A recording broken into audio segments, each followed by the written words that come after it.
অদ্ভুত কাহিনী, যে কাহিনীর পাতায় পাতায় লেগে আছে পুরনো হাবেলির ধুলো, ভাঙা পিয়ানোর সুর আর এক অপেক্ষার গল্প।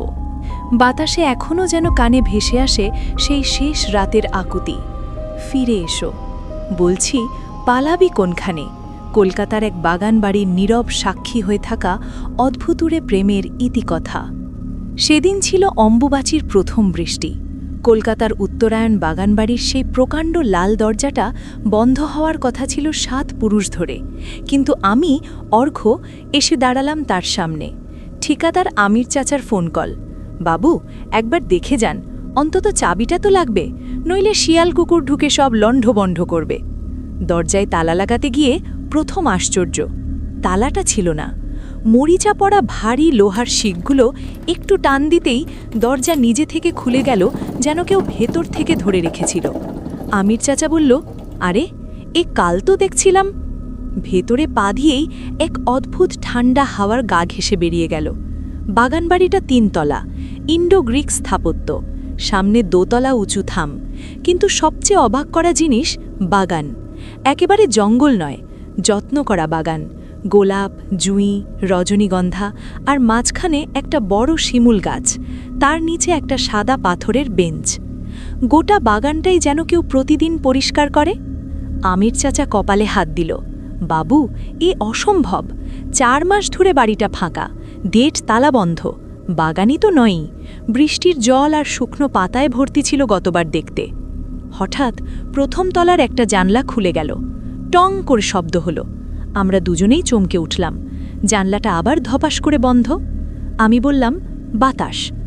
আমির চাচা ফিসফিস করে বলল, বাতাসে জানলা খোলে বাবু, বন্ধ করে না। বাড়িটা ঘুরে দেখলাম। নিচতলায় drawing room, dining hall, library, সব কিছুতে সাদা চাদর। ধুলো জমেছে, কিন্তু একটুও অগোছালো নয়, ঠিক যেন সাজানো গোছানো ঘর, শুধু মানুষ নেই। লাইব্রেরিজ একটা আলমারি খুলে দেখি রবীন্দ্রনাথ, শরৎচন্দ্র, বঙ্কিমের বই, পুরনো সংস্করণ। একটার ভিতর থেকে একটা ফটো বেরিয়ে পড়ল, কালো সাদা ফটো, তাতে এক যুবক যুবতী। যুবকটি পাগড়ি পরা, সম্ভবত পাঞ্জাবি। যুবতীটি বাংলা শাড়ি, মাথায় বেনি, হাতে চুড়ি, দুজনেই পিয়ানোর উপর হাত রেখে আছে, মুখে হাসি। পেছনে লেখা, বিমল ও নিশা, 1947 বসন্ত। আমির চাচা বলল, ওই ছবিটা? বাড়ির মালিক বলেছিলেন এটা নিয়ে যাবেন, কিন্তু শেষ পর্যন্ত রেখে গেলেন, বলেন ছবিটা এখানকার অংশ। বিমল ও নিশা কে? জানি না বাবু, শুনেছি এ বাড়ির আগের মালিকেরা, খুব ধনী পরিবার ছিল, দেশভাগের সময় পাঞ্জাব থেকে চলে আসেন। তারপর কিছু একটা ঘটে। বাড়ি দেখতে দেখতে সন্ধে হয়ে এলো। আমির চাচা চলে গেল। আমি উঠতে যাব, এমন সময় শুনলাম পিয়ানো বাজছে।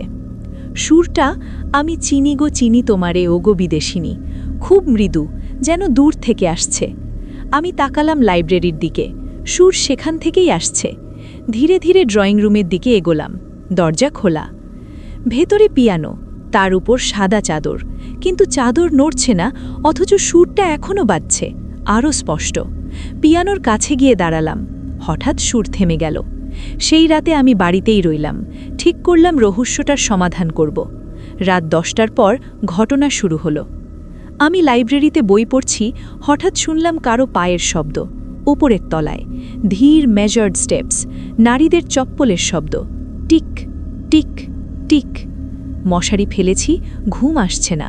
পায়ের শব্দ নামছে সিঁড়ি বেয়ে, করিডোর দিয়ে আসছে। আমার ঘরের দরজার সামনে থেমে গেল।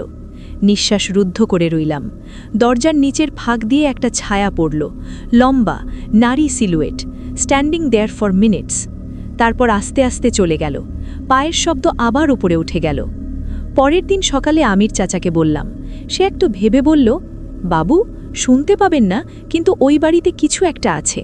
পুরনো লোকেরা বলে নিশা নামের ম্যাম সাহেব এখনও আছেন, অপেক্ষা করছেন। কার অপেক্ষা? বিমল সিংয়ের জন্য। 1947-এ দেশভাগের দাঙ্গায় বিমল সিং নিখোঁজ হন।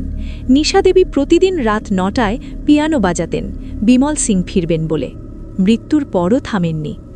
তুমি বিশ্বাস করো? আমির চাচা হেসে বলল, আমার দাদু এ বাড়ির চৌকিদার ছিল। সে বলতো প্রতি রাত 9টায় পিয়ানো বাজে, কোনো শব্দ নেই, কিন্তু কেউ যদি কাছে যায় ঠান্ডা হাওয়া আর একটু সুগন্ধ পায়, রজনীগন্ধার সুগন্ধ, নিশা দেবীর প্রিয় ফুল। আমি সিদ্ধান্ত নিলাম সেদিন রাত 9টায় লুকিয়ে দেখব। রাত 8:50 আমি লাইব্রেরিতে লুকিয়ে রইলাম। ড্রয়িং রুমের দরজা ফাঁক রাখলাম। 9টা বাজতে 10 মিনিট হঠাৎ পিয়ানোর চাদরটা নড়ে উঠল, যেন অদৃশ্য কেউ সেটা সরালো। তারপর পিয়ানোর লিড খুলে গেল নিজে থেকে, কোনো হাত দেখা গেল না। তারপর কিস চাপা পড়তে লাগল, প্রথমে আলতো, তারপর জোর দিয়ে। আমি চিনি গো চিনি তোমারে ওগো বিদেশিনী, সুরটা বাজতে লাগলো পারফেক্টলি, যেন কোনো দক্ষ পিয়ানিস্ট বাজাচ্ছে। আমি নিঃশ্বাস আটকে রেখে ড্রয়িং রুমের দরজার ফাঁক দিয়ে দেখলাম। পিয়ানোর সামনে কেউ নেই, কিন্তু কিজ নিজে থেকে নড়ছে, আর পিয়ানোর স্টুলে একটা ইমপ্রেশন পড়েছে, যেন কেউ বসেছে। চাদরটা যেখানে বসার জায়গা সেটা একটু চাপা পড়েছে। সুর শেষ হবার পর কিছুক্ষণ নিস্তব্ধতা, তারপর পিয়ানোর লিড নিজে থেকে বন্ধ হয়ে গেল। চাদরটা আবার উঠে এসে নিজে থেকে জায়গায় পড়ল। তারপর পায়ের শব্দ, টিক টিক টিক, আমার দিকে আসছে না, ওপরের তলায় উঠে গেল। আমি সাহস করে ড্রয়িং রুমে গেলাম। পিয়ানোর কাছে গিয়ে হাত দিলাম কিজে, ঠান্ডা, কিন্তু একটা কিজে আঙুল রাখতেই যেন কেউ আমার হাত চেপে ধরল, অদৃশ্য একটা গ্রিপ। আমি হাত টেনে নিলাম। পরের দিন আমি বাড়ির ইতিহাস খুঁজতে শুরু করলাম, পুরনো খাতা, চিঠিপত্র, যা কিছু আছে। আটচালা থেকে একটা লোহার সিন্দুক পেলাম, তালা ভাঙা, তার ভিতর এক রাশ চিঠি, সবই বিমল সিং থেকে নিশা দেবীকে লেখা, ইংরাজি, হিন্দি আর উর্দু মিশিয়ে। সবচেয়ে শেষের চিঠি, তারিখ 15ই আগস্ট 1947। বিমল লিখেছেন, প্রিয় নিশা, কাল স্বাধীনতা, কিন্তু আমাদের পাঞ্জাব জ্বলছে। আমি লাহোরে থাকব না, তুমি কলকাতায় নিরাপদ। আমি আসব, প্রতিজ্ঞা করছি, যে করে হোক সীমান্ত পার হব। আমাদের পিয়ানোর সুর থামবে না, অপেক্ষা করো। তারপর কিছু নেই, বিমল আর কখনো আসেননি। একটা ওল্ড নিউজপেপার কাটিং পেলাম 1947 সালের সেপ্টেম্বর মাসের। হেডলাইন, শিয়ালকোটে ট্রেন হামলা, শতাধিক নিহত। তালিকায় একটা নাম, বিমল সিং, বয়স 28, লাহোর নিবাসী। আমি বুঝতে পারলাম বিমল আসতে পারেননি, নিশা দেবী অপেক্ষাই করে গেছেন, মৃত্যুর পরও। সেদিন রাতে আমি একটা পরীক্ষা করলাম। রাত 9টা বাজতে আমি পিয়ানোর সামনে বসলাম। আমি নিজে বাজাতে পারি না, কিন্তু হাত রাখলাম কিজে। আস্তে আস্তে বললাম, নিশা দেবী, আমি আপনার কথা জানি, বিমল সিং আসতে পারেননি, তিনি আর এই পৃথিবীতে নেই। হঠাৎ একটা ঝড়ো হাওয়া ঘরে ঢুকল, সব বই কাগজ উড়তে লাগল, জানলা খুলে গেল, পিয়ানোর চাদর উড়ে গেল দূরে। আমি ভয় পেয়ে গেলাম, কিন্তু স্থির থাকলাম। বললাম, তিনি চলে গেছেন, আপনিও যান তার কাছে। ঘর অন্ধকার হয়ে এলো, টেবিল ল্যাম্প নিভে গেল, শুধু বাইরের চাঁদের আলো। তারপর আমি দেখলাম পিয়ানোর স্টুলে এক ঝলমলে ম্লান আলোর রূপ, এক যুবতী, সাদা শাড়ি, চুল বেনি করা, মুখটা অস্পষ্ট, কিন্তু চোখ দুটো স্পষ্ট, দুঃখে ভরা।